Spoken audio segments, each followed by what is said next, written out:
É isso aí, pessoal. Está começando mais um vídeo aqui no canal A Verdade na Cruz. Eu vou ter que ficar sem encosto para as costas para poder ficar aqui um pouquinho mais perto. Ali está um pouco longe demais. No vídeo de hoje, eu quero dizer que no vídeo passado, neste vídeo que eu fiz aqui nesse mesmo lugar, só porque eu estava sentado ali atrás, não deu, o vídeo ficou sem final, ele ficou com corte bem no meio do vídeo. Por isso, eu vou tentar agora fazer direito. É porque, sabe, ficou com aquelas mensagenzinhas que vêm da TIM, porque o celular é da TIM, né? E aí cortou por causa disso. Agora eu tentei desativar o chip, fazer umas coisas aí. E vamos ver se consigo fazer um vídeo inteiro sem que esta porcaria me interrompa, corte meu vídeo. Ok. Novamente eu esqueci a minha Bíblia. Porém, novamente, eu tenho uma colinha aqui e eu me lembro de algumas coisas de cabeça. Algumas nuances e tudo mais sobre os temas aí. Às vezes eu gosto de usar umas palavras bonitas que eu acho que se encaixa aí. E vamos lá. No vídeo de hoje eu quero falar sobre o livro Discorrer, sobre o livro de Jonas.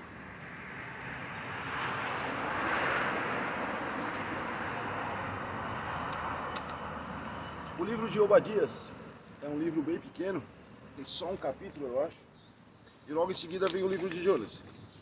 Então, hoje pela manhã cedo, terminei o livro de Obadias e comecei o de Jonas, que vem em seguida, como eu já disse. E aí no comecinho eu me deparei com uma história, com os relatos, que diz que Jonas recebeu a mensagem de Deus para pregar para Nínive, porque aquela cidade era muito pecadora. Ao receber essa mensagem, eles simplesmente compram uma passagem, embarcam num navio e vai para bem longe de Nínive. A Bíblia fala que ele fugiu da presença de Deus, fugiu do seu compromisso, tá certo? Ele recebeu uma mensagem divina para pegar para aquela cidade, mas ele fugiu. Estando nesse navio, o navio, por permissão, por Deus querer mesmo que aquilo acontecesse, o navio começou uma grande tempestade em alto mar e o navio estava afundando. Eles começaram a jogar as coisas fora, as coisas pesadas fora e tudo. Daí, então eles começaram a tirar a sorte ali, né? Poxa, vamos orar aos nossos deuses e tudo mais, todo mundo orando para cada um para o seu Deus, cada um para os seus deuses. E Jonas estava onde? Estava lá no convés, não sei se é assim que chama, estava lá num quartinho lá embaixo lá e dormia profundamente. A Bíblia relata estas palavras. Aí então eu me lembrei, né, cara? Eu me lembrei que a história de Jesus, sabe?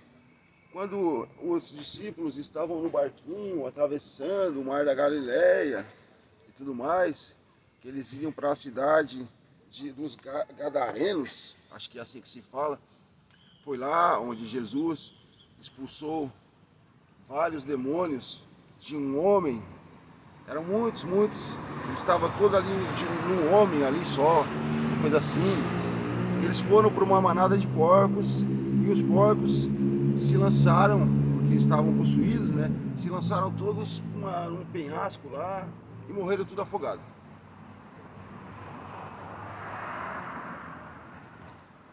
Pois bem, então é assim, então tem uma semelhança, sabe? Porque existia duas tempestades. Jonas também estava num barco que estava sofrendo por causa da tempestade. Jesus, ao ir para aquela cidade que eu falei para vocês, ele também começaram a sofrer com uma grande tempestade. E Jesus, onde é que estava Jesus? Dormindo também, lá debaixo do barquinho. Existem relatos dessa história nos 3 evangelhos existe uma palavra que fala que eles contam a mesma história de igualzinho, né? Só o João que muda, né? O João também tem algumas histórias também semelhantes, mas varia muito dos outros evangelhos. Então, um desses evangelhos, não me lembro qual, diz que Jesus estava dormindo até com uma almofadinha. Ele estava dormindo profundamente, igual Jonas. Então existe uma semelhança aí. Aí eu falei, poxa, preciso gravar um vídeo, preciso pregar o evangelho para as pessoas que me assistem aí e tudo mais. E essa história também é muito interessante, vocês vejam que existem muitas semelhanças. Porque Jonas estava indo para Nínive, uma cidade pecadora, tudo mais, pregar para esses ninivitas, né? E Jesus estava indo para Gadaré, uma coisa assim, não me lembro bem. Estava indo lá também, que era uma cidade muito pecadora e tudo mais, né? E daí estava esse homem possesso por vários espíritos, era uma legião que fala, né? E quando eles vão lá e acordam Jonas fala assim, realmente, vocês me jogam no mar aí que a tempestade vai passar. E foi dito e feito. Até que vem a baleia, e engole Jonas e a história segue. Também, quando Jesus acorda, ele acalma a tempestade. E os discípulos ficam espantadíssimos e dizem, quem é este que até o vento e o mar obedecem à sua voz? Porque, assim, eles tinham Elias que fez muitos e muitos milagres, outros profetas tantos que fizeram milagres absurdos, né? Até ressuscitar um morto eles ressuscitavam. Porém, essa prerrogativa de a natureza obedecer é uma prerrogativa do próprio Deus. Nunca ninguém fez nada disso. Então, quando eles viam Jesus lá curando os cegos, etc, etc, eles falavam, tudo bem, eu já ouvi muito sobre isso. Quando eles viram Jesus fazer tantos outros milagres, né? Eles falavam, não, tudo bem, isso é normal. Mas quando eles viram Jesus acalmar o mar, acalmar a tempestade, eles falaram, opa, a gente... Nossa, cara, o que é isso, né? Eles ficaram assim. Outras semelhanças também estão no livro de Mateus 12:39. 12 de Mateus 39. O famoso sinal de Jonas, né, que Jesus fala. Essa nação perversa pede um sinal, mas nenhum sinal será dado, exceto o de Jonas. Aí sim, como Jonas ficou três... Outro relato, né? Como Jonas ficou 3 dias no ventre do peixe, né? E depois saiu, Jesus também ficou 3 dias no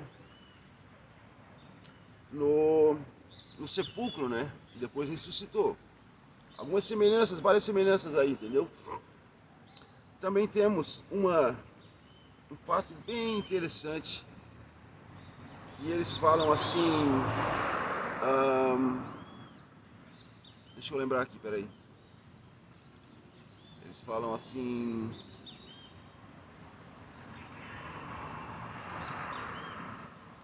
sobre um sinal também, eu não me lembro bem, tá? Porque eu não trouxe a Bíblia de novo. Mas eles falam um sinal e eles falam assim... sobre o sinal, sobre o fim dos tempos, eu acho, né? Eles falam assim, vocês aí olham para o céu e vão dizer, se o céu está carregado, vai chover.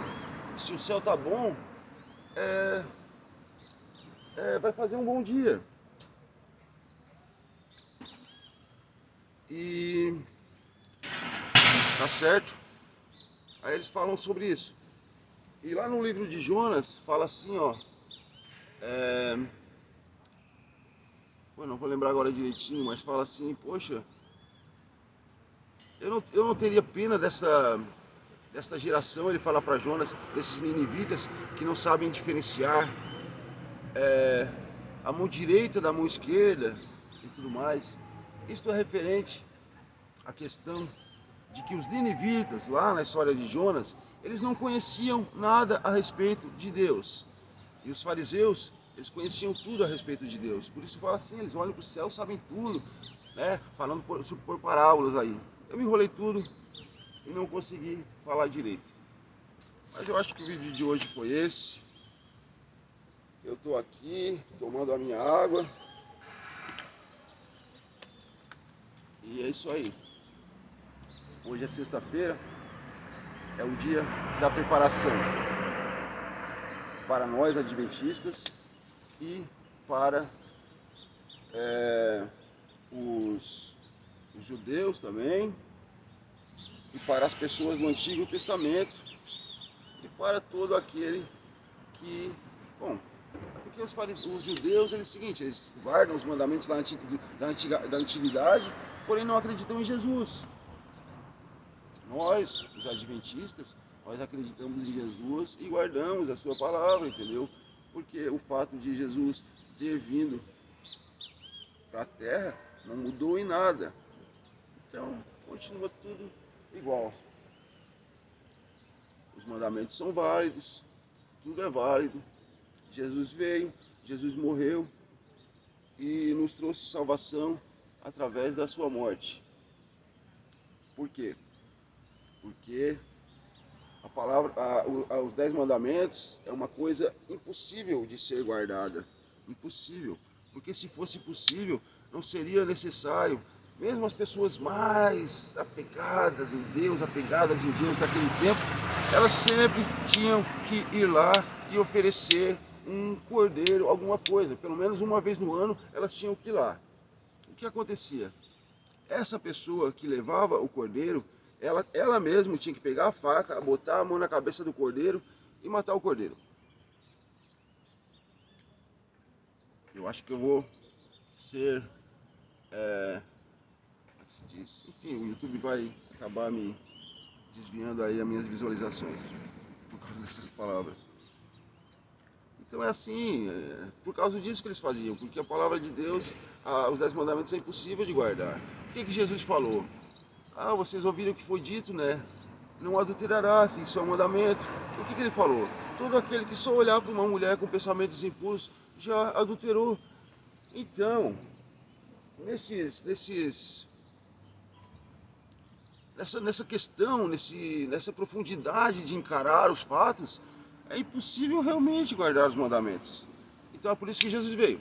A gente deve se esforçar muito para guardar os mandamentos. Porém, quando a gente não consegue, aí entra a graça.